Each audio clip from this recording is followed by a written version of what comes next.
Assalamualaikum warahmatullahi wabarakatuh. Alhamdulillah, thumma alhamdulillahilladzi ja'ala al-ilma arba'a sifatil insaniyah. Asyhadu an la ilaha illallah wahdahu la syarika lah wa asyhadu anna sayyidana wa nabiyyana Muhammadan abduhu wa rasuluhu la nabiyya wa la rasula ba'dah. Wassalatu wassalamu ala rasulillah Muhammad ibn Abdillah wa ala alihi wa ashabihi wa mawalah. La hawla wa la quwwata illa billah. Wa ba'du, qala Allah ta'ala fi kitabihil karim wa huwa asdaqul qailin. A'udzu billahi minasyaitonir rajim. Man 'amila shalihan falinafsihi wa man asa'a fa'alaiha wa ma rabbuka bidzallamin lil 'abid. Wa qala an-nabiy sallallahu alaihi wa alihi wasallam badiru bil a'mali shalihat fasatakunu kitabun ka qita'il laylil mudlim yusbihur rajulu mu'minan wa yumsi kafiran yabi'u dinahu bi haradin minad dunya. Al-hadits al-tamam sallallahu bi qawli wa sadaqa Rasulullah sallallahu alaihi wa alihi wasallam fi hadisihi dengan sangat mulia akan seluruh jamaah yang bergabung dalam jamiah Sa'adatul Tawabin yang mudah-mudahan diberkahi dari Allah Subhanahu wa Ta'ala. Tidak henti-hentinya di dalam kesempatan sesai menikah dalam keadaan longgar kita menyempatkan untuk selalu istiqomah di dalam majelis ta'lim menikah. Tidak tahu satu kalimat, dua kalimat yang mudah-mudahan dengan kalimat-kalimatnya Allah ini kula panjenengan supaya dihantarkan menuju keridhaannya dan ujung-ujungnya selalu mendapati bid'ah jalan yang lurus, sehingga kula panjenengan supaya akhir dari kehidupan kita dhahabu bisyarafid dunia wa karamatil akhirah. Maka yang terpenting hadirin di dalam kajian Naswaikul Ibad adalah amalan yang kita lakukan hendaknya benar-benar kita fokuskan, kita khusyukkan, yang amalan itu akhirnya memiliki dampak dalam kehidupan golongan dengan sedaya, lebih-lebih memperbaiki akhlak kita, mindset kita, pola pikir kita, lebih-lebih diparingi kesempatan dan jembar menikah. Karena tidak selamanya golongan dengan sedaya ini sangat hadir memenuhi panggilan dalam rangka majelis taklim menikah. Ada saat-saatnya kita berpacu dengan sakaratul maut, ada saat-saatnya sibuk. Karena itu benar dawuhipun Abu Ayyub Al-Ansari mengambil satu ibrah saking kanjeng Nabi ketika ada seorang ja'a rajulun ila Rasulillah sallallahu alaihi wasallam. Ada seorang laki-laki datang kepada kanjeng Nabi, kepada Rasulullah, ya Rasulullah, dullani ala amalin, ajarkan kepada kula satu amalan yang ringkas yang menyebabkan kula menikah mendapati seluruh amalan saestu-estu saged menghantarkan kebahagiaan kula di alam dunia, di alam barzakh, begitu juga ketika di padang mahsyarnya Allah Subhanahu wa Ta'ala. Maka Abu Ayyub mengambil satu dawuhipun kanjeng Nabi menika idza kunta fi sholatika fasholli sholata muwaddi'in. Idza kunta tatkala jumeneng ngadeg ketika kita ini melakukan fi sholatika di dalam sholat kita, sholatmu fasholli moko sholato sholata muwaddi'in, sholat yang terakhir. Atau sekolah panjenengan sedaya ketika kepingin ibadah kita ini saestu-estu ibadah yang khusyuk benar, maka lakukan apapun dimulai dari ibadah sholat. Sholat kita ini koyo-koyo sholat sing wis terakhir, besok wis gak iso sholat lagi. Andaikan ada pengumuman dari langit benjing kula jenengan sedo meninggal dunia, apa yang kita lakukan saat ini? Kira-kira masih punya pikiran mengumpulkan harta? Tidak ada. Pikiran kita adalah fokus apapun yang kita lakukan. Contohnya kayak sholat, Nabi mengambil contoh sholat. Fasholli sholata muwaddi'in, maka sholat seperti sholat yang terakhir. Tidak ada sholat lagi bagi kita. Ini contoh sholat. Dikandung maksud apapun yang kita lakukan sekecil apapun temenono loh, gitu loh maksudnya. Temenono ojo nyek-nyek. Begitu juga di dalam urusan dunia, gitu. Opo wae. Kalau panjenengan punya profesi pekerjaan opo wae. Contohnya saya kerasa dodolan toran dicekuni bener ya tadi. Toran iki sak kota Madya. Ngoten. Jadi muwaddi ini artinya fokus, betul-betul dijiwai, atau sih dijiwai. Dalam urusan dunia, ya sama ya begitu juga pada urusan akhirat, Jadi Nabi mengambil contoh sholat. Sholat itu adalah perilaku, bukan hanya batinnya kita. Jadi perilaku kita ini apapun urusan dunia, urusan akhirat, dadi wong sing temen. Pak Hari bengkel sing temen.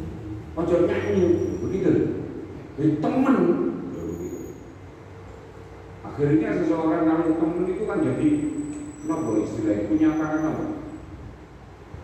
Qualified itu ahli ya, kualitas. Punya kualitas. Agar dari ahli betul, nyopir itu serius begitu loh. Muwaddi itu perbuatan. Yang kedua, Rasulullah ucapan. Setelah perbuatan ucapan. Ini dari Abu Ayyub Al-Ansari. Sinten Abu Ayyub Al-Ansari? Ada yang tahu? Sinten Ustaz? Sahabat Rasulullah, penduduk Madinah, manusia yang pertama kali rumahnya disinggahi Nabi ketika hijrah itu Abu Ayyub Al-Ansari.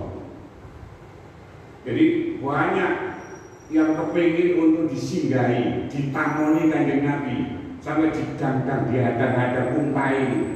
Oleh Nabi jangan dihalangi unta ini, karena unta ini mendapatkan wahyu, mendapatkan ilham. Dia akan mandek sesuai dengan perintahnya Allah.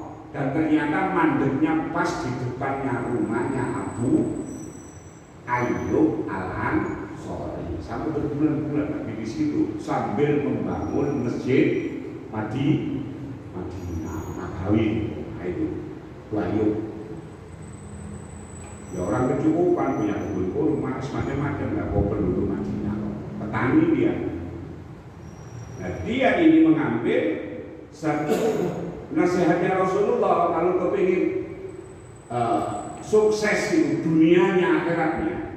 Yang kedua, setelah perbuatan wala takallam bikalamin taqtadiru minhu khadan. Wala takallam ojo pisan-pisan omong saomong bikalamin kelawan omongan tak tadiru yang menyebabkan kula jenengan menyesal. Ojo syukur Oh enggak, omong yang nantinya timbul penyesalan, yang diartikan timbul minta maaf karena omongan kita terhadap orang lain. Minhu khodan, besok kita menyesal. Ojo sampai melakukan satu ucapan yang kemudian mulai dengan akhirnya terjadi penyesalan. Contohnya nyakiti hati wong, akhirnya kita minta maaf ojo sampai. Jadi omong itu duduk di kotor ya. Kalau seperti itu artinya ada sampai nyidroni tiang. Sebab berangkat dari omongan ini Allah menanamkan nilai kepercayaan. Akhirnya muncul kepercayaan itu. Napa Pak Majo? Yang kedua itu bab ucapan. Ngomong selalu dipikir, ojo sampai timbul penyesalan. Ngomongan bojo, ngomongan anak, ngomongan dulur, ojo sampai keladu-ladu. Nah, terus ngoten iki maksudnya. Ojo sampai timbul karena sakitnya sesuatu yang zahir lebih cepat disembuhkan daripada sakitnya pari. Sakitnya loh, hati. Hati itu kalau disakiti gak cukup seminggu, sebulan, setahun, begitu loh hadirin.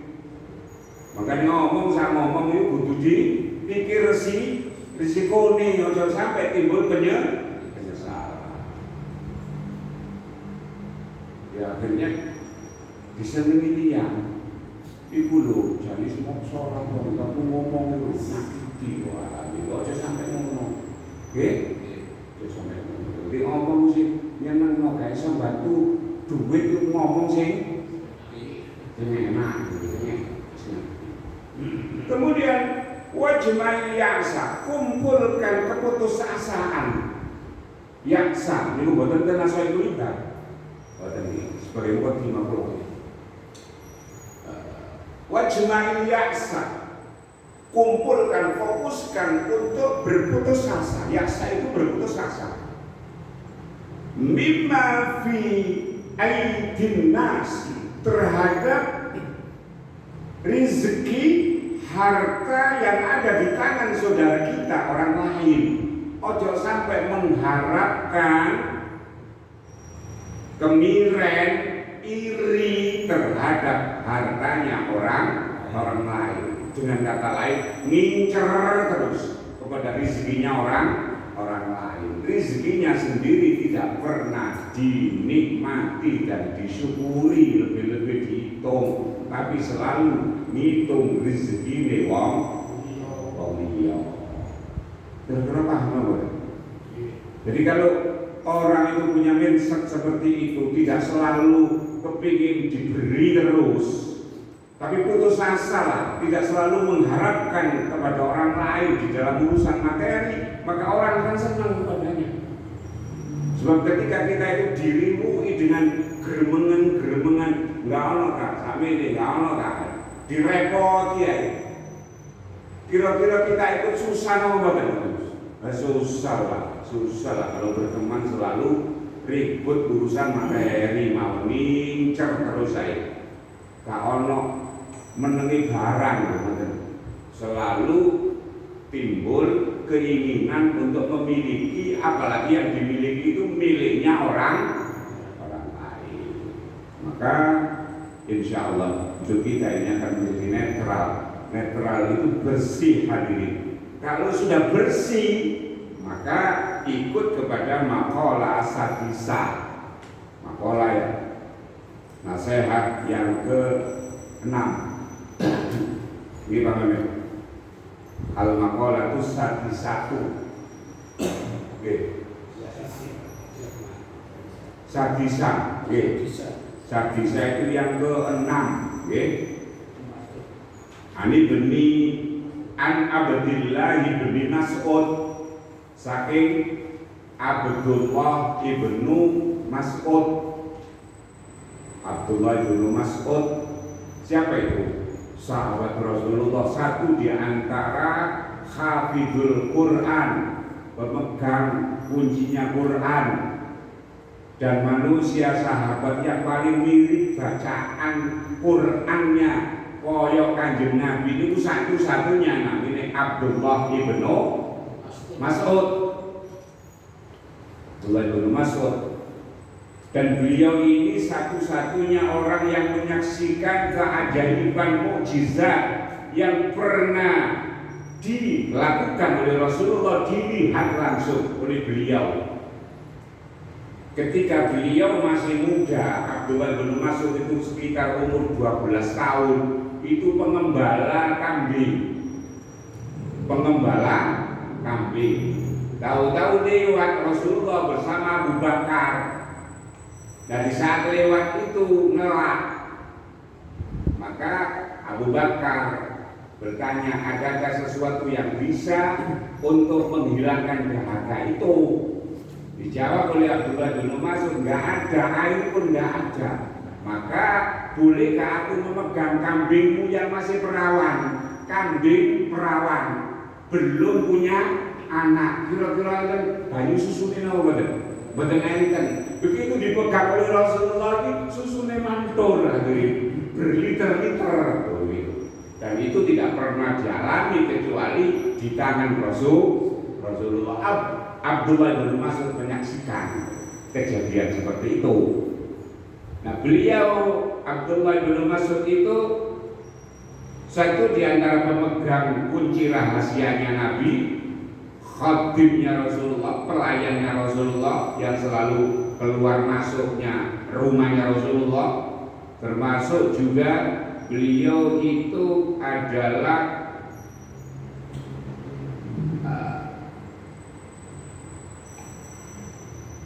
yang tahu rahasianya Rasulullah, begitu. Jadi sahabat-sahabat yang lain belum tahu, beliaunya ini lebih tahu. Kenapa? Karena dekatnya beliau kepada Rasulullah. Abdullah bin Mas'ud, dan ditakdirkan oleh Allah dirinya itu kurus, kecil.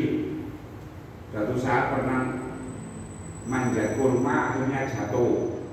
Karena jatuh kemudian diguyu-guyu sahabat yang lain, maka Nabi datang dengan nada yang agak mengingatkan, jangan kau tertawakan, karena betisnya Abdullah bin Mas'ud yang sekecil itu ketika ditimbang dengan seluruh gunung yang ada di Madinah dijadikan oleh Allah emas, gunung itu dijadikan emas, ditimbang dengan betisnya Abdullah bin Mas'ud yang kecil itu masih lebih mulia betisnya Abdullah bin Mas'ud, karena hidupnya selalu mengikuti jejaknya Rasulullah. Begitu akhirnya. Makanya innallaha, akhirnya Rasulullah ngendikan, innallaha la yanzuru ila suwarikum, terus wala ila ajsamikum wala ila amwalikum walakin yanzuru ila qulubikum wa amankum. Nah, itu berhubungan dengan asbabul wurudnya Abdullah bin Mas'ud. Sungguh Allah tidak melihat hartamu, rupamu, terus apa? Hartamu, pakaianmu, suarikum itu potonganmu, tidak melihat nasabmu, begitu. Tapi yang dilihat itu adalah qulubikum, hati kita, wa amalikum, dan amal perbuatan kita. Kata Nabi, apa nasihatnya? An Abdullah bin Mas'ud radhiyallahu anhu, kam min mustadrajin, kam iku kam pirang-pirang min mustadrajin wong kang den istidraj. Apa di istidraj itu? Di lulu, pirang-pirang wong di lulu, ai makhudin, tegese wong kang den tetepi mendapati khalilan kali setitik bin nikmati kelawan nikmat. maksudnya berapa banyak orang ini yang terlena, dilulu, dilos dengan nikmat yang akhirnya dia tidak punya kepekaan terhadap harta itu sendiri. Tidak sadar bahwa harta itu ada haknya agamanya, ada haknya orang lain, ada haknya saudaranya. Akhirnya dia hanya sekedar mengabdi, kesannya kayak ibadah kepada Allah, tapi hakikatnya dia ibadah mengabdi dan sujud kepada hartanya. Karena dilulu itu lupa kepada ibadah. Karena dilulu itu akhirnya muncul kesombongannya. Kira-kira itu namanya yang sing krono hartanya banyak terus sombong, memandang orang lain rendah, lebih mulia dia, itu namanya seperti itu. Jadi maksudnya kan min mustadrajin. Dia gak sadar seperti itu, bahwa kebaikan yang diberikan oleh Allah itu tidak diukur dengan harta. Kemuliaan seseorang itu tidak dinilai dari hartanya. Kalau dinilai dari hartanya, maka manusia yang paling mulia itu Qarun, Fir'aun, dan ternyata dia dihinakan oleh Allah. Maka kita yang tidak punya harta banyak, jangan sampai kemudian minder, merasa hina. Bukan ukuran kemuliaan seseorang. Maka jangan sampai ngerasa di mustadraj, di istidraj ini lebih bahaya dari karuan wong itu tadi istidraj dilulu dulu. Akhirnya gak sadar bahwa nikmat ini pasti akan dimintai pertanggungjawaban. Koyok-koyok selalu dengan hartanya dia kekal, padahal kematian selalu mengincar. Ujung-ujungnya timbul penyesalan. Ngerti yang ini rek aku disiksa sedekah, ngerti yang ini rek hartaku tak pergunakan untuk amal yang sekiranya bisa aku nikmati ketika aku tidak di alam dunia, di alam barzakh. Mereka orang-orang yang keburu meninggal dunia menyesal. Nasi sudah jadi bubur, apa mana duwe anak tambah gak ngerti. Begitu orang tua meninggal dunia, kita foya-foya, kita nikmati hasil kerjanya orang tua. Akhirnya sing seneng anake sampai royokan harta warisan. Ngoten, wong tua ning melek-melek ngumpulno harta bareng soge, durung sempat menikmati, belum sempat ibadah secara fokus itu tadi. Muaddiin itu tadi yang fokus temen, tidak keburu mati. Akhirnya sing ngeroyok ngeraya warisan isi tadi anaknya. Kalau ngerti anaknya, kalau bukan ngerti ya gak ada lah. Padahal masih banyak kesempatan-kesempatan yang diberikan oleh Allah kepada anak untuk kebaikan orang tuanya yang keburu meninggal dunia. Jadi kematian-kematian ini adalah merupakan itibar, peringatan bagi kita. Ojo sampai kita itu meninggalkan banyak harta, tapi akhirnya harta itu tidak menambah kualitas kita, keberadaan kita setelah kita dipindah dari dunia menuju kuburan. Apalagi saudara yang ditunda-tunda, menengai keburu mati, akhirnya gak sedekah. Sing enak, sing ahli waris sing duit, dia ngerti. Padahal terus Kanjeng Nabi, idza arada yatasaddaqa shadaqatan tatawwu'an ayyaj'alaha an walidayhi idza kana muslimaini fayakunu ajruha lahuma Siapapun anak yang punya azam, azam keinginan, punya maksud, punya tujuan untuk mensedekahkan sesuatu hal, sesuatu barang, sesuatu apapun, rupa cukup, apa rupa panganan, apa rupa nopo mawon. Ayat ja'ala lahuma, kemudian dijadikan sedekah itu untuk lahuma. Lahuma itu untuk keduanya, orang tuanya. Fayakunu mongko ono apa sedekah, hasil dari sedekah adalah pahala. Terus Kanjeng Nabi, ajruha lahuma, maka pahalanya adalah nyampe lahuma kepada keduanya. Walau mislu ujurihima bil khairi ayat usah. Orang tuanya, keduanya mendapatkan, anaknya juga mendapatkan, tidak terkurang sedikit pun dari pahala untuk kedua orang tuanya. Artinya 3 manusia, 2 orang tuanya dan anaknya yang bersedekah sama-sama mendapatkan kesempatan ganjaran yang sama. Itu kalau anaknya punya pengertian. Kalau enggak, angel hanya penyesalan hadirin, penyesalan. Maka bersyukurlah orang yang kata Imam Al-Bazzar, sab'u tajri bil 'abdi, ada 7 yang mengalir kepada hamba, wa huwa fi qabrihi.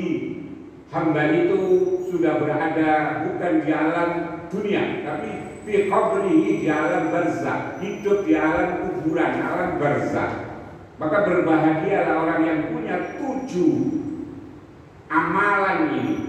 Salah satunya adalah man allama ilman, siapa yang mengajarkan ilmu. Maka mengajarkan ilmu gak butuh ustaz tok. Jenengan ketika ditanya orang mau sholat, ya isolah ngajari ya.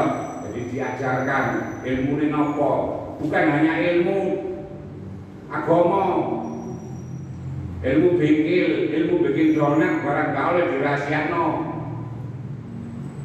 Kalau ada orang tanya nopo, caranya ngeten, oh itu. Dan itu ketika kita amalkan, maka kita sudah berada di alam kuburan. Itu tajri bil abdi, napa tajri itu mendapatkan royalti, mendapatkan aliran ganjaran meskipun kita fi qabrihi, di dalam kuburannya. Ngoten Pak Hari Ustaz Roso, jadi ilmu gak oleh dibadili. Walau apa? Au karonahron. Karonahron itu orang yang selalu mengalirkan aliran air, sungai. Kalau dokone ini kalau sungai apa itu? Kakot. Ini ngalir ini. Orang ojo sampai kita ini sholatnya luar biasa khusyuk, tapi seneng buntu kok miliknya orang lain, buntu kita nanti ke dalam surga. Begitu. Ngoten-ngoten dibakas oleh Islam hadirin. Au khafara bi'ran. Khafara itu ngeduk, bi'ran sumur. Maka perbanyaklah sampean itu bikin sumur, ya. Untuk minum, maksudnya zaman dulu itu sumur minum. Artinya sering-sering kita itu memberi makan minum. Ojo pelit-pelit kalau panganan, kalau kita nggak ngelak, bagaimana kalau melihat orang ngelak? Kulo niki lama di Arab, Pak Durin, pernah suatu saat kulo utawi pembimbing. Ketika tawaf itu ada di antara jamaah itu yang ngelak, haus. Akhirnya minta kancane, kok nyimut iki angel goleki. Saya dengar gitu, la ilaha illallah, boleh ngomong dhewe lho begitu. Itu satu aku, satu rombongan. Ada yang kehausan, minta puasa cecepan. Soalnya kan sesekan itu. Nah saya di sampingnya. Jawabannya itu, kok nyimut? Angel itu gue, angel. Ya Allah. Akhirnya dua orang ini sempat berantem. Tawaf loh, berantem ini. Masya Allah sampai ngomong gak oleh. Sesuk kalau nanggone Indonesia sampai tak tersisa pikem. Dan ternyata dibuktikan. Udah nyampe di kebetulan bukan tiang berikut daerah Sulawesi Tenggara itu Bendari itu akhirnya kalau dikai apa niku kaya foto dikirim no sak kuanan galonan mboten apa gelasan apa galon sak kuanan wae kirim nang omahe sebagai bentuk kemarahan sodako yang dilandasi kemarahan krana dheweke nolak ndok ngene pinggire Ka'bah njaluk kok nyimut wong Jawa iki la ilaha illallah la ilaha illallah.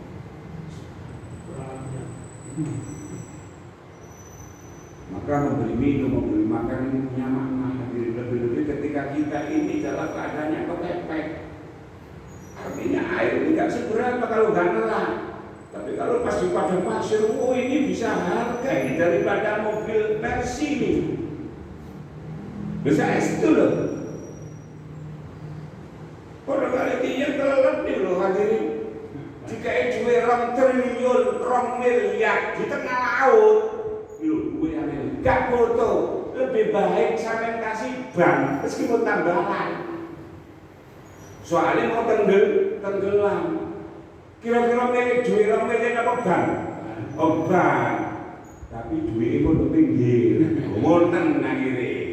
Iku menungso apa harus untuk pinggir berdarah duit aku. Ya Allah. Itulah maka orang yang hafal bi'arani itu tajri bila akti berkhabari. Maka orang yang suka memberi makan, minum, bahkan menjadi monumental. Maksudnya monumental itu meskipun kiai pun meninggal dunia, seumur ini selalu ngalir terus diangsu tiang, begitu loh. Ternyata jenengan masang PT PDAM ini membantu segala wae wah semalu terus jadi bukan ke masjid tok apa ae lho ngoten lho. Jadi jangan fokus pada masjid tok untuk umum selama dia manungsa maklute Gusti Allah. Kafir pun lho begitu lho. Asalkan dia butuh air, kecuali kalau orang kafir gak butuh banyu begitu. Selama dibutuhkan orang lain, dia ini mendapatkan royalti tajri bila apa di pikop ini. Ngoten diri. Au gharasa nakhran. Nabi, karena Nabi ngomongnya nakhran itu kurma. Gharasa itu menanam, berarti menanam tanaman yang berbuah, yang hasilnya akhirnya nanti bisa dinikmati orang lain. Makanya kebetulan kalau jenengan do desa duwe keres kapelen dadi juga wong ojo dilapor polisi ngono ae kok. Ikhlaskan sebagai amalan dipangan duduk menungso tok manuk-manuk barang itu tekus-tekus barang itu sedekah panjenengan gitu. Jadi ojo sedekah nang menungso tok tekus barang itu ora sedekahnya. Ngoten nanti makanya kalau pas mampir jangan ojo gas untuk kucing ngono ojo. Kucing itu penting ini sore sak gas di mangga biar oleh tahu jok teman-teman au bana masjidan gitu au bana masjidan siapa yang bangun masjid nggak mungkin lah orang siji bangun masjid tapi bangun masjid lewat kurun keramik kesadus mungkin bangun dan ternyata keramik itu bukan ditempatkan di masjid tapi ditempatkan di kloset kono. Ada orang yang tanya, apa itu termasuk bangun masjid? Kenyataannya gak ditempati sujud, ditempati buang kotoran. Oh tetap hadirin dimanfaatkan dimanfaatkan. Yang dimaksud masjid itu semuanya yang berhubungan sarana masjid. Contohnya kowe imam yo ada hubungannya loh. Ketika gak mampu sholat akhirnya kowe gak mengarep membuli ada sebelahmu barangnya mendukung lah begitu. Terus au karena masjid au warasa mushafan apa warasa atau warasa au warasa mewariskan, mewakafkan, memberikan mushafan mushaf. Artinya mushaf ini dibaca bukan hanya kayak ngono tok, ini dibaca. Dibaca ini berdampak kepada yang mewariskan itu, begitu hadirin. Au taraka waladan atau meninggalkan walad dan anak. Maksudnya meninggalkan punya generasi, begitu loh. Punya keturunan. Yastaghfiru lahu yang memohonkan ampunan kepada Allah lahu kepadanya yang meninggal dunia. Maka ba'da mautihi sesudah kematiannya. 7 amalan ini selalu menjadi mengalir terus kepada manusia yang meninggal dunia selama bayakunu tidak karena muslimah ini keduanya kodok akidai. Maka dalam kesempatan ini ojo sampai kita ini mustadraj terpedaya, kelulu, dilulu dengan nikmat bukan untuk disyukuri tapi sebagai kesombongan, kebanggaan, merasa dirinya lebih tinggi daripada orang lain, status sosialnya, itu termasuk apa bojo. Biiksariha kawan akai nikmat. Alaihi kepada mustadraj orang yang dilulu itu tadi, yang diistidraj itu. Wa kam mim maftunin lan iku pirang-pirang wong kang maftun dicoba mendapatkan cobaan ai mumtahanin tegese den coba bil balai kelawan bala diuji bisanai kelawan den elem menungso. Berapa banyak orang yang dipuja-puja, disanjung-sanjung oleh manusia, akhirnya tidak sadar akan kelemahannya, justru terjungkal dalam kehinaan tanpa ada pengabdian dan ibadah kepada Allah Subhanahu wa ta'ala. Hartanya dipuji-puji hanya sekedar kebanggaan, pangkatnya dipuji orang hanya sekedar kebanggaan yang melahirkan kesombongan. Maka jangan sampai kayak apa yang disampaikan Abdullah bin Mas'ud ini, bikasratis sana'in nas, dengan banyaknya pangelne menungso, pujiannya menungso, akhirnya dia lupa daratan, lupa lautan, tidak sebagai sarana untuk mendapatkan kebaikan, padahal dia punya pangkat dilem-lem tok sebagai bentuk kesombongan, bangga deh punya jabatan, koncone wong gede-gede tok, akhirnya membeda-bedakan dengan orang-orang yang di bawah garis kemiskinan. Kaya ono penyekat ngeten akhirnya sapa sira sapa ingsun, akhirnya nggak ada kepedulian sama sekali. Nah itu termasuk orang yang maftun, coba, diberikan cobaan oleh Allah model seperti itu. Maka kita ketika punya kesempatan untuk mendapatkan jabatan, mendapatkan kesempatan untuk bertanggung jawab dalam sebuah urusan, maka pergunakan sarana ini, kesempatan ini untuk memperoleh ridhonya Allah. Dua jabatan, ya gunakan jabatan itu untuk kemaslahatan umat, untuk kebaikan. Begitu juga umpamanya masuk dalam kategori rumah tangga, jadilah suami yang bisa mengayomi keluarganya, yang menata, yang mengajak kepada seluruh keluarga itu untuk memperoleh ridhonya Allah. Gak sampean, gak aku tok di sing kepengin mlebu swarga, aku juga mengharap sampean, anak, istri, putu kabeh mlebu swarga. Itu namanya orang yang boten kebujuk. Tapi kalau hanya sekedar kebanggaan dari suami sing pinter gawe duit, punya jabatan, bangga tok, berhenti di situ, maka muncul dan kesombongan yang tidak melahirkan keridhoannya Allah. Percuma, hanya tambah nakeno dosa. Begitu hadirin. Dan yang terakhir itu wakam min maghrurin, pirang-pirang lan iku pirang-pirang utawi wong kang den bojo. Kebojo sinten wong kebojo niku mboten tiyang sing nang pasar akhire kalung ilang, gelang ilang, mboten niku tok. Wong kebojo niku justru ini yang paling bahaya. Ai mutmainin tegese wong kang tenang, ayem, enggak ngerasa blas awake. Apa kalbu atine fi dunya ing dalem donya wa ghafilin anil akhirah lan lali karo saking akhirat. Masih gak salat blas lho, gak ngerasa salah, dosa gak ngerasa blas. Ayo sampean. Wah, demi kowe ngene duwe akeh, bojo ayu anak akeh, omah akeh, kontrakan akeh. Wong sing ngono iku lho, sing kebojo niku hadirin.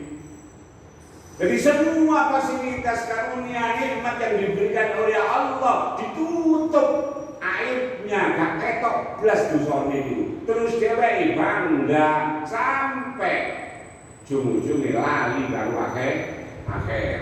Ghafil anil akhirah.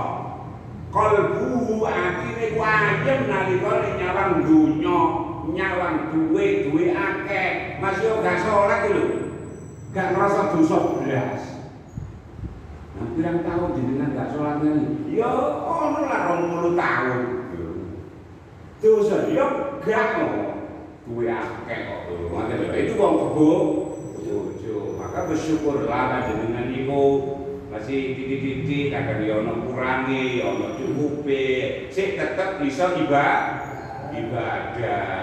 Sebab Gusti Allah itu bisa keren kelawan nutup kelawan dan tutup aib bisa kerilahi uyubahu, ditutup aibnya kali Gusti Allah. Lu ditutup kali Allah aibnya ngelakoni elek gak ketok. Itu mestinya kita ini untuk introspeksi, untuk tidak melakukan kembali ngake-ngake no amal ibadah, bukan tambah lali kalau akhirat. Itu loh hadirin.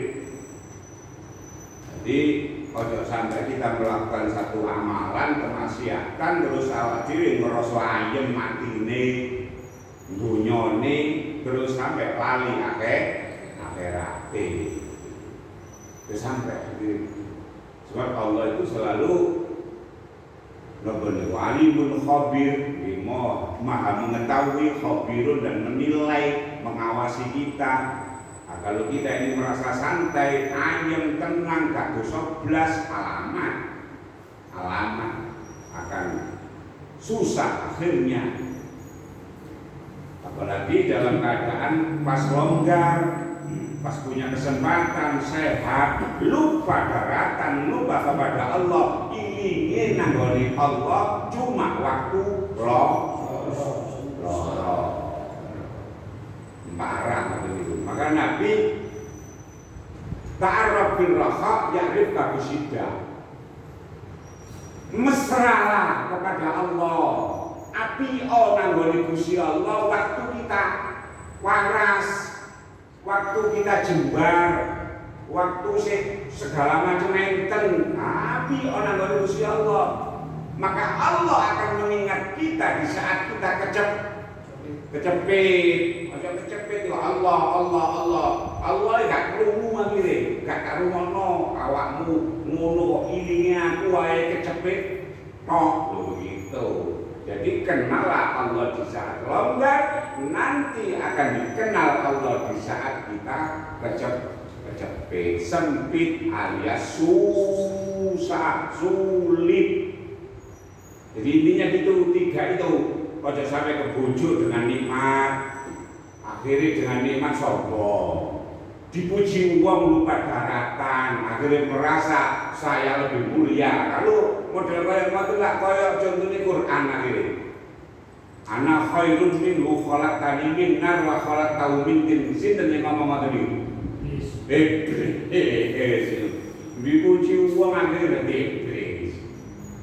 Jangan justru mendapatkan jabatan, gunakan jabatan itu untuk memperoleh ridhonya Allah. Bukan boleh pengelemi menungso. Kalau kita mencari itu, bojo.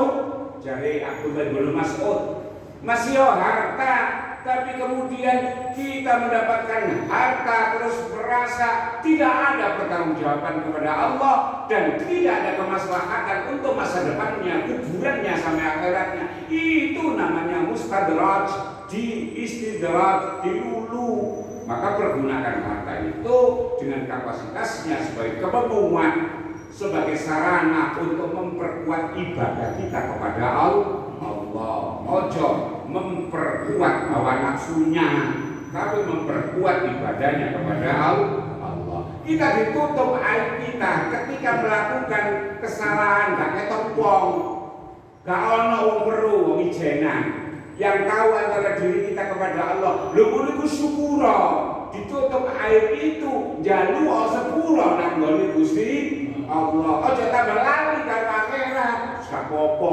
wong melek ya gak ketok wong. Sing penting lah wong gak ketok. Oh, iku jenenge kebojo ngoten niku. Ditutup kali Gusti Allah, justru dia tidak sadar akan pentingnya akhirat. Ngoten hadirin. Wal maqalatus sabiatu, dan nasihat yang ketujuh, an Dawud an-Nabi, iku saking Nabi Daud an-Nabi alaihi salamu, kan dadi Nabi alaihi salam, di nabinya Bani Israel. Di Nabi Daud itu diberi kitab, namanya kitab apa hadirin? Zabur, atau di Yahudi sana Zabur itu masuk dalam tanahnya, Tauratnya orang Yahudi. Zabur itu di sana disebut Mazmur, kitab Mazmur. Bahkan di Alkitab Injil itu juga mengklaim ada Zabur juga, jadi Mazmur namanya. Itu Nabi Daud. Kalau ketika sama Nabi Daud, ukhiyah dan waktu akan ke Zaburi, diwahyukan ke Zaburi dalam kitab Zabur. Wa huwa utawi Zabur iku kitabun kitab tunzilakan dan turunakan alaihi apa kitab alaihi ngatasi Nabi Daud. Jadi unzila dan turunakan apa kitab Zabur niku alaihi datang Nabi Daud. Jadi kitab Zabur itu adalah kitabnya Allah yang diturunkan kepada Nabi Daud. Iku hakun tetep ala akil ngatasi wong kang ono akale tenggene Zabur niku enten kalimat hakun ala akil, haknya orang yang berakal.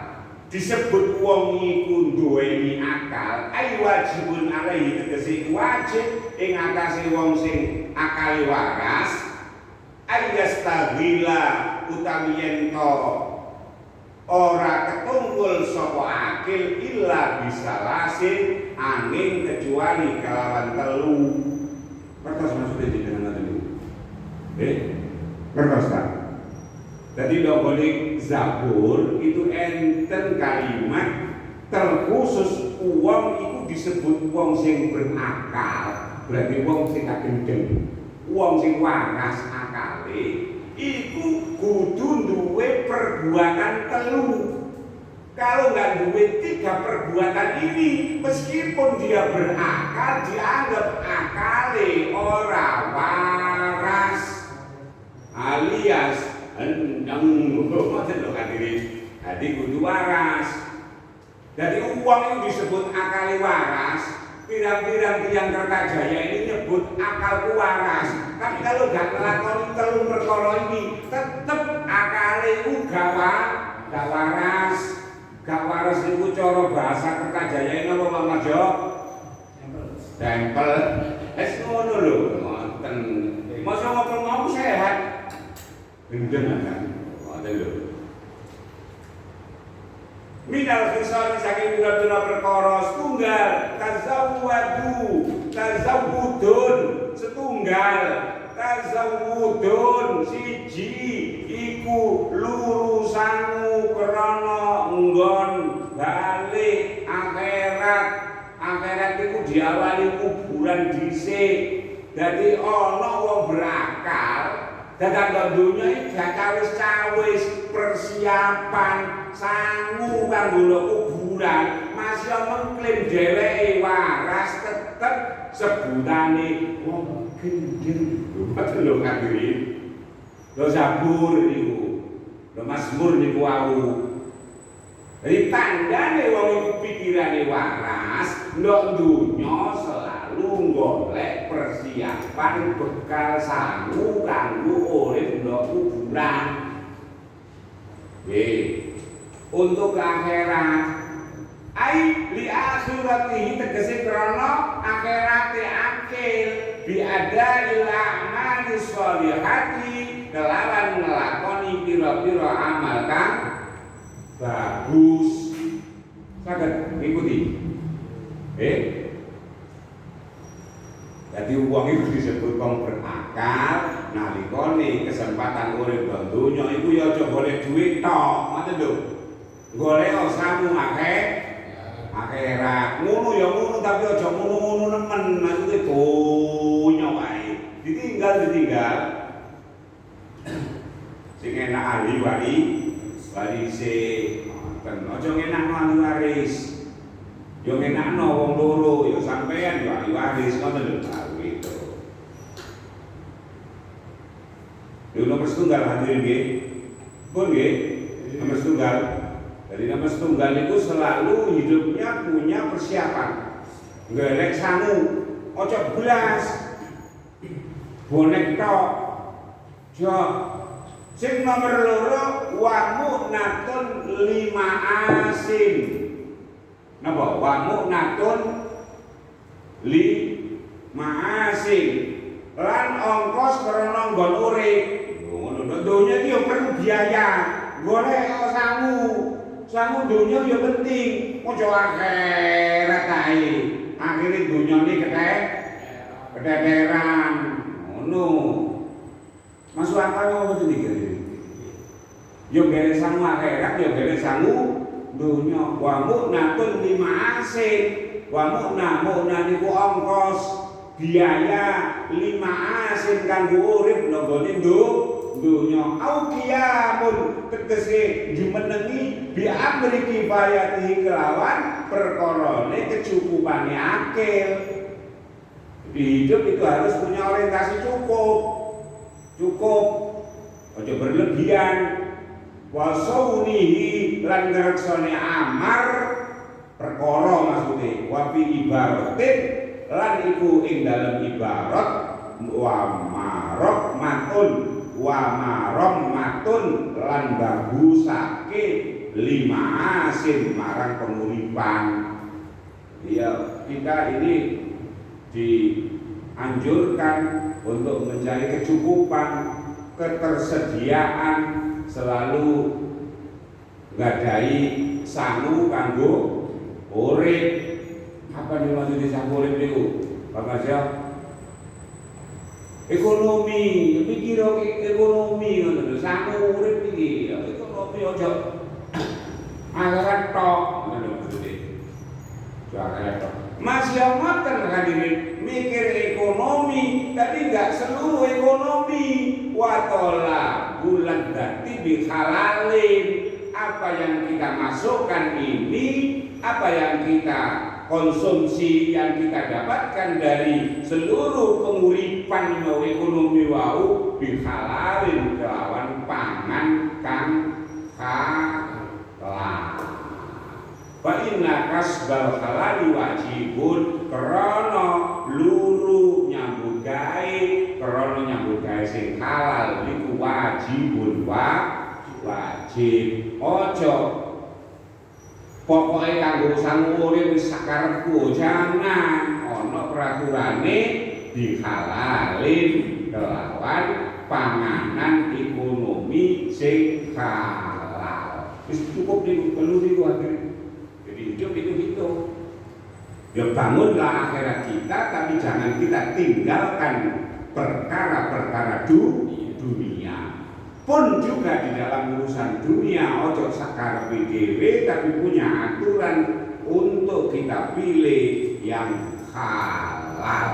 Itu jalan kehidupan kita untuk mempersiapkan demi akhirat kita. Wallahu a'lam bishawab. Ada pertanyaan hadirin? Pertama dari perkara akhirat, kedua dari perkara dunia yang halal. Ini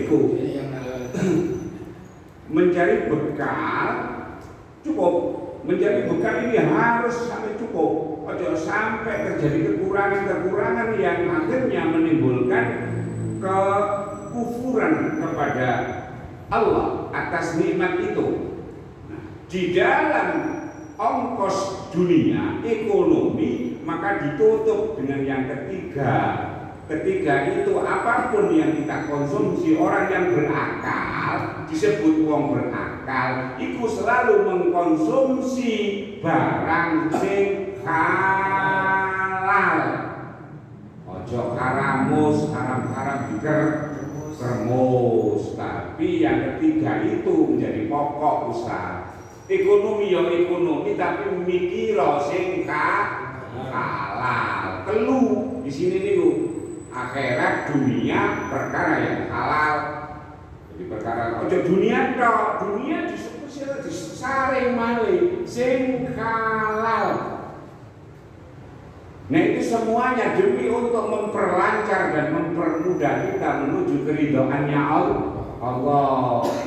Lo oleh ekonomi tapi ternyata ekonomi haram ya enggak kepada Allah akhirnya murka lo Allah. Ngoten lho hadirin. Terus halal itu adalah representasi dari ekonomi, perwujudan dari ekonomi itu tadi yang kita kejar, bukan hanya sekedar akhirat tapi juga kebahagiaan dunia. Sak bahagianya dunia tetap kita punya orientasi, ada prestasi kita yang halal. Gak syukur dunia tapi ada spesialisasi kita khusus bil khusus halal. Gak semuanya dunia. Itulah yang menghantarkan seseorang disebut duwe pikiran yang waras. Kalau haram-haram dikermus gede. Lu kok dhewe gak pernah mikiri panguripan sangune urip ndang donya sakarepe dhewe. Mangan gak mangan pokoke turu masjid kae umpamane atau juga hanya sekedar fokus kepada akhirat dia, tidak memikirkan tanggung jawab keluarga, anak segala macam. Kaya api bendino wis ngaji wae momene ngaten. Ya, ndak bakal suka. Karena bagaimanapun kita ini masih hidup di alam dunia. Bukankah bertanggung jawab kepada keluarga juga bagian dari ibadah? Tanggung jawab kepada istri, kepada anak itu juga bagian dari tanggung jawab kita kepada Allah Subhanahu wa Ta'ala. Maka pikirkan masa depan akhirat kita, tapi jangan lupa nasib kita di alam dunia. Apa ayatnya itu? Ustaz, ada ayatnya itu Ustaz tentang carilah seluruh karunia Allah untuk kebahagiaan akhiratmu, tapi janganlah lupa kamu nasibmu di alam dunia. Itu diawali kalimat langsung nansah. Wa bataghi fima atakallahu daral akhirah wa la tansa nasibaka minad dunya wa aksin kama ahsanallahu ilaika wa la tabghil fasad innallaha la yuhibbul mufsidin. Nah, orang yang mufsidin ini yang tepat akalnya rusak itu tadi. Mufsidin itu merusak dengan tidak memikirkan perkara yang halal, tidak memikirkan nasibnya di dunia, pun juga lupa kepada nasibnya di akhirat. Rusak di akalnya. Gak waras sih. Wong gak mikir no nasibnya akhirat, nasibnya dunia, lebih-lebih yang dikonsumsi ini ngawur, tidak memikirkan yang halal. Terus bagaimanapun itu pengaruh, hadirin, makanan yang halal itu pengaruh. Kalau kita ini selalu kemasukan yang haram, maka kadang-kadang itu angel tuturane, dituturi wong tua nih wange, karena ada yang haram. Atau yang menyebabkan angelnya itu wong tuanya nggak ridho, murka. Makanya sebagai orang tua, ini hadirin semuanya ini jadi orang tua, jangan sampai kita lakukan sekali lah, apalagi berkali-kali sekali saja, jangan sampai murka kepada anak. Jangan sampai lebih-lebih yang murka itu adalah orang tuanya. Sebab kalau murka kepada anak, maka Allah tanamkan di dalam hati anak itu penyakit yang jelek, menjadi anak yang duwe hati sing elek. Di sekolahnya ya iso pinter, di pondoknya ya ngerti ilmu nahwu, iso maca kitab ini, tapi tetep atine sing elek. Ngoten lho. Ati iki bisa hafal Quran tapi atine sing elek. Ngoten lho. Begitu jadwal diganti wong liya mulai wis loro atine. Ngoten lho, bukan jamaah tok. Sampeyan kiai bareng ustaz bareng ono sing atine elek enten. Akhirnya rebutan jadwal. Begitu sore jadwal rebutan sangu nih, ono sangu piro. Ono pikiran kaya ngoten iki. Jadi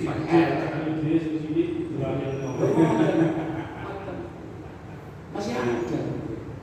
Jadi hati elek ini disebabkan karena murkanya orang tua. Kenapa kok seperti itu? Urut-urutannya gini loh hadirin. Ketika orang tua itu murka, maka Allah ikut murka. Nah, Allah ketika murka itu gak cukup Allah itu murka begitu saja. Allah kirimkan sebuah tanda di dalam hatinya, namanya keburukan hati. Keburukan hati itu fasad niku wau. Kerusakan dalam hati, dipinterno iso pinter, dipondokno ya iso alim, tapi tetep atine elek. Makanya kata yang sudah pinter ngaji, pinter macam-macam, tapi atine elek. Atine dulu elek.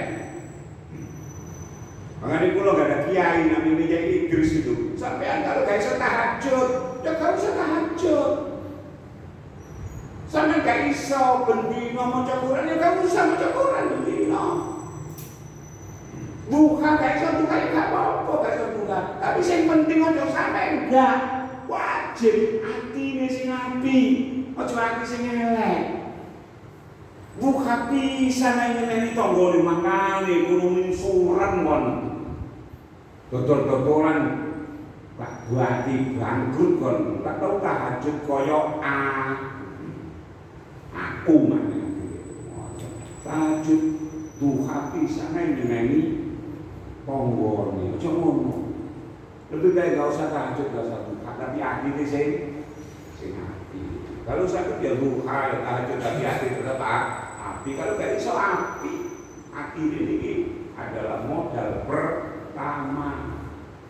Kata yang ahli ibadah, tapi ternyata ibadahnya tak berdampak pada hatinya. Hati ini loh tetap elek aja, tetap elek aja. Apa kok ngoten itu? Salah satunya penyebabnya dulunya pernah dimurka oleh orang tuanya, yang menyebabkan murkanya Allah tanam di dalam diri hatinya penyakit al-fasad, yakni penyakit hati sing elek. Alhamdulillah. Sampai diri dibangun nggih, punya anak salah titik wis puron nggih, sepuro apa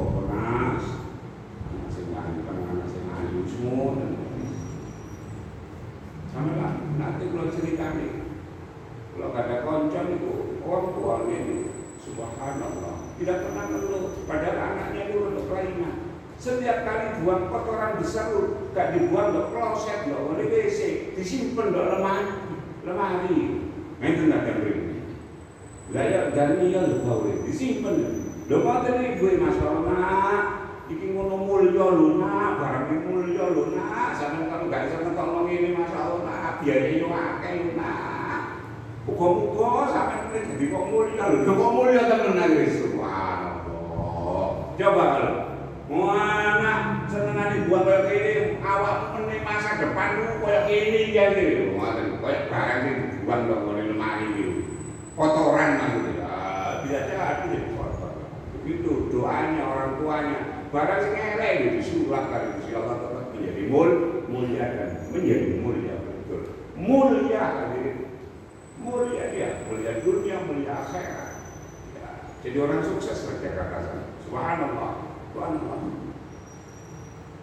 Jabat yang ngerti namun tuanya sudahlah banyak amal jariahnya dia. Itulah barokahnya dari doanya orang tua yang longgar kepada anaknya, tidak pernah murka nangoni anak ojo sampe murka nggih. Salah-salah didik sepuron wa in ta'fu wa tasfahu wa talfiru fa innallaha ghafurur rahim. Wong tuwa itu butuh duit 3 senjata nih untuk mendidik anaknya. Mari wa in ta'fu senantiasa memaafkan terhadap sebesar kesalahan anaknya, tidak pernah menyimpan dendam di dalam diri hati orang tua. Wa intaku wa tasfahu, dan menggauli anaknya dengan pergaulan yang baik, diperlakukan dengan cara yang terbaik anaknya. Kalau perlu tidak ada konco, baik konco urusan dunia ataupun urusan ibadah. Ini tasfahu wa taghfiru, dan melupakan seluruh kesalahan anaknya. Yang disambut adalah pengampunan, keridhaan Allah lewat doa-doanya yang terindah untuk orang tuanya. Orang tuanya yang melakukan doa, ya Allah sepurane kula, boten kula tok ya Allah, yoga kula. Kalau perlu disebut namanya dia, ngoten akhirnya namanya dia itu loh. Yoga disinten sampean itu, itu sebut. Dan itu masuk kategori doanya orang tua, dan doanya orang tua kepada anaknya itu disebutkan laisa hijab, tidak ada batas, selalu dikabulkan oleh Allah. Doaul walidi alal walad, 3 doa nabi ala ummati, dan 3 doa yang tidak ada hijab adalah doanya orang yang teraniaya, doanya orang yang musafir, dan doanya orang tua kepada anak-anaknya. Maka perbanyaklah doa, bukan murka kepada anak-anaknya. Paham nggih? Alhamdulillah. Terus dikubur dikoni wadirin kondone wong pikirane waras, mencari dunia, mencari akhirat, terkhusus oleh sing halal. Harus punya perjuangan. Ojo syukur rezeki nggih halal. Butuh ono unsur terakhir halal. Sebab halal itu akhirnya mempermudah apa? Pendidikan kepada anak. Mempermudah. Cara tutur-tuturan ngoten niku ketika diwehi rezeki sing halal itu anak gampang tuturan. Makanya saya diakui barang ngoten itu secara falsafah kan memutus sifat-sifat kehewanannya dia. Jika diakui itu akhirnya hilang sifat kebinatangannya dia. Apa maksudnya? Mudah untuk diberikan nasihat. Makanya dalam Islam sampai ada sunnah untuk diakui al-ulamu murtahidun diakui kalau diakui. Barangkali ada pertanyaan ini. Tajrid niku maksudnya makom yang sangat dekat dengan Allah. Makom yang dekat dengan Allah. Tadrij itu diem tok, itu setingkat taslim. Orang yang sudah punya penyerahan yang luar biasa. Kebalikannya, tadrij adalah makom kasab. Kasab itu artinya makom bekerja. Tajrid itu makomnya orang-orang yang tinggi, yang cukup barangkali kita usahanya itu lewat tenaga, tapi dia cukup ucapan seperti Maryam, ya Allah saya di mihrabmu lapar. Maka apa yang terjadi? Di sana banyak makanan. Seperti apa yang dilihat, disaksikan oleh paklingnya. Siapa itu paklingnya? Zakaria. Lupa kepanjangan.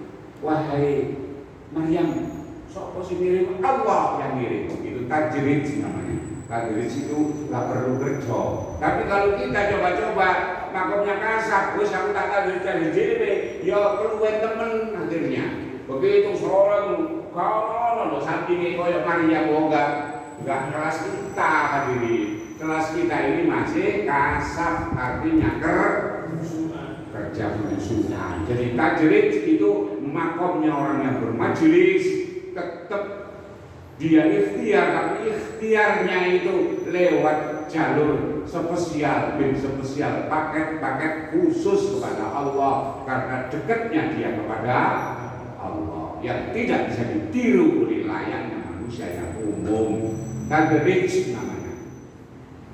Kalau warisannya banyak kerja di pada tersebut.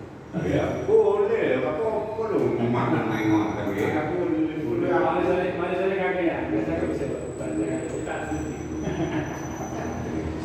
Terus begitu Pak Majo.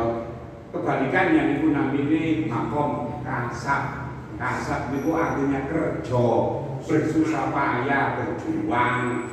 Tinggal pilih. Menungso niku kadang-kadang secara tajrid enak, suhun, cepat mudah, tapi kadang-kadang secara kesehatan yang itu kalau mami enak tapi lu kira-kira apa sih datang? Bukan hanya enak, penyakit itu. Maka kadang-kadang kasat itu juga diperlukan keluar tenaga. Sehat, alhamdulillah orang ini tapi ada sehat daripada tajrid tadi ternyata sampai bukan hanya rezeki rumput apa sing enak, sing gak enak pun juga jadi rezekinya dia. Penyakit dulu maksudnya. Ya jadi rezekinya dia yang datang lho gak cukup rezeki tok. Sing disenengi sing gak seneng rupane penyakit ya bener datang. Sampeyan karena tajrid kula datang ya. Dudu duit tok sing tekon, penyakit pun datang. Karena dia tidak bertenang. Memang gak kerja kok. Lu apa ada bang? Oh banyak Pak Marjo, banyak sekali ulama-ulama yang luar biasa banyak. Gak kayak seperti ini. Kalau nggak ada kelas-kelas modern nih, nggak mungkin. Ini Imam Nawawi ini punya karomah juga. Ketika Mekah ini ngarangnya di Masjidil Haram ini. Ini ketika lampu beli apa itu yang dimar bukan listrik zaman dulu itu. Apa itu sumeti ngoten ya. Betul gitu. Kalau nggak ada telunjuknya itu mengeluarkan cahaya. Imam Nawawi telunjuknya itu bisa bersinar. Nah kalau coba kalau ono kene lah memang nggak paham dulu. Begitulah kamu. Nah itu orang-orang yang punya makom menuruni orang kena ditiru. Andai kan kita memaksakan tiru, akhirnya ya hilang makanya alias gendeng. Kuliah tok ya pun. Nasib yang anak yang buruk Gusti Allah ya luwe temen lho lah begitulah hadirin karena makom kita makom kasar bukan tajrid itu. Maka bersyukurlah orang yang punya makom masing-masing. Kasab ya alhamdulillah, tajrid alhamdulillah. Pokoknya sing teko ya aja sampai opo ae sing teko Krono wis meneng do majelis kuwabe teko bukan hanya panganan tok sing teko, penyakit-penyakit ya teko.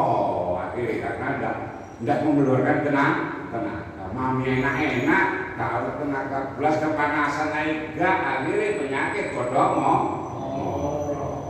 Ya, begitulah risikonya dulu. Rata-rata ya gede ngerti. Ono kiai kok gede, ngoten niku lha makome ngoten niku. Ya ada resikonya di dunia ini selalu seperti itu. Ada dimudahkan dalam urusan rezeki, urusan apa, tapi satu sisi juga yang lainnya ikut datang. Rupanya penyakit. Terus masuk niku bisa iso diangkat. Kebakaran tahun 89 terjadi diri itu kebakaran. Begitu nggak boleh masuk rumah sakit gabilan, dijilat itu garing. Ya hebat loh. Tapi bagaimanapun hebatnya terus masuk seperti itu, apa yang terjadi? Ending akhirnya dia tidak mampu melawan diri dengan diabetes. Ujung-ujungnya meninggal sakit dalam keadaan sakit diabetes. Karena pendekar kalah kalau diabetes virus yang kecil buat darah. Ujung-ujungnya lemes, gak bisa melaku. Padahal dulunya jangankan kawat rel bisa ditepuk, tapi tunduk, takluk dengan sesuatu yang kecil, rupanya virus, begitulah sunatullah. Kadang-kadang kita bisa menaklukkan yang besar, tapi ketinggalan yang kecil belum berdiri kita. Begitulah kehidupan. Maka bersyukur kita diberikan kesehatan, sehat walafiat, ya kadang kurang, kadang cukup, romantika kehidupan. Yang penting tetap ibadah, saged tawasau bil haq kepada anak-anak kita. Yang penting malih dibawa sampai murka. Pasti loro hati kepada anak, dendam kepada anak, sama dengan naruh dendam kita di dalam hatinya anak. Ini akan muncul 25 tahun yang akan